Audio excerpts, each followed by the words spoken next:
வணக்கம். ஸ்ரீ ராஜராஜேஸ்வரி ஆயிரவர் சேனல். இன்றோடு கார்த்திகை மாதம் நிறைவு பெறுகிறது. இன்று கடை ஞாயிறு. கடை ஞாயிறு என்றால் கார்த்திகை மாதத்தில் கடைசியாக வரும் ஞாயிற்றுக்கிழமையை கடை ஞாயிறு என்பார்கள். இந்த கடை ஞாயிறன்றும் நரசிம்மர் கோயிலில் விசேஷமாக பூஜைகள் நடக்கும். காஞ்சிபுரத்தில் கச்சபேஸ்வரர் கோயில் இருக்கிறது. அங்கு இந்த கார்த்திகை மாதம் ஒவ்வொரு ஞாயிற்றுக்கிழமையும் மிக சிறப்பாக பூஜைகள் நடைபெறும். இந்த கடை ஞாயிறன்று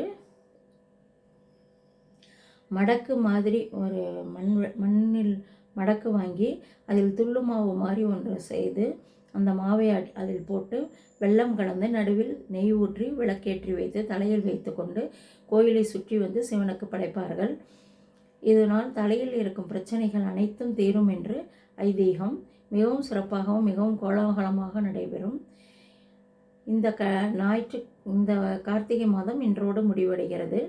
நாளை மாதங்களில் நான் மார்கழியாக இருக்கிறேன் என்று கீதையில் கண்ணன் கூறுகிறார். கண்ணன் மாதம் மிகச்சிறந்த மாதமான மார்கழி மாதம் நாளை தொடங்குகிறது. அனைவர் வீட்டிலும் சிவனை கும்பிடுவர்கள் அனைவரும் சிவனையும், பெருமாளை கும்பிடுவர்கள் பெருமாளையும் வணங்குவார்கள். சிவபுராணம், திருவம்பாவை அனைத்தும் படிப்பார்கள். காலையில் விடியற்காலம் 4 மணி 5 மணிக்கே எழுந்து குளித்துவிட்டு விளக்கேற்றி வைத்து திருப்பாவையும் திருவம்பாவையும் படிப்பார்கள். இது நம் சமூகத்தில் அனைவரும் செய்வார்கள். மார்கழி திங்கள் 15 நன்னாளா நீராட பொதுவீர் பொதுவினோ நேரிலேயீர் சீர்மழகும் மாயற்பாடி செல்வ சிறுமீர்கள் கூர்வேல் கொடுந்தலிலன் அந்தகோபன் குமரன் ஏராந்த கண்ணி யசோதை லெஞ்சிங்கம் கார்மேனி செங்கன் கதிர்மதியம் பொல்முகத்தான் நாராயணனே நமக்கே பரைதருமான் பாரோர் புகழ படிந்தேலோர் எம்பாவாய் அப்படின்னு நாளைக்கு ஆரம்பித்து 30 நாளில் வங்கக்கடல் கடைந்து என முடிவடையும். இதற்கு இடையில்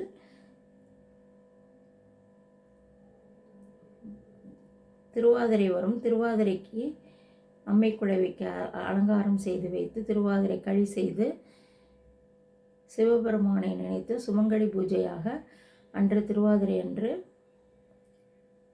இரவு முடிந்தால் விடியற்காலம் கும்பிடுவார்கள்.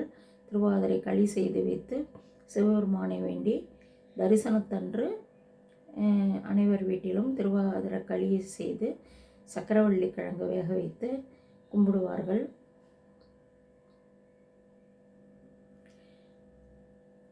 இந்த மார்கழி மாதம் 30 நாளும் இறைவனை நினைவோடைய எல்லா கோயில்களுக்கும் சென்று விளக்கேற்றி வைத்து சாமியை வணங்கி வந்தால் அனைவர்களுக்கும் நன்மை ஏற்படும். அடுத்தது தை மாதம் பிறக்கும். தை மாதம் தைப்பொங்கல் திருநாள் வரும். இந்த 30 நாளும் ஆண்டாள் நோன்பிருந்து அதன் பின் தை மாதமும் 30 பாடல்கள் பாடி கண்ணனை வேண்டுகிறார்கள்.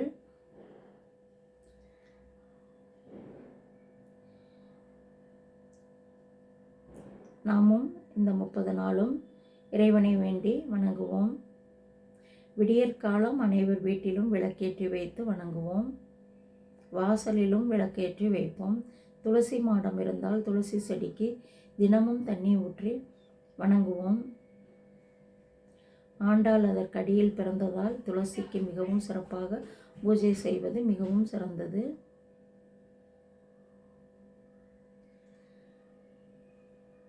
ஆகவே இந்த மாதத்தின் சிறப்பு இவைதான். அனைவருக்கும் என் பணிவான வணக்கம். நன்றி. லைக் பண்ணுங்கள், ஷேர் பண்ணுங்கள், சப்ஸ்கிரைப் பண்ணுங்கள். அடுத்தது தை மாதத்தின் பிறப்பிற்கு முன்பு சந்திப்போம்.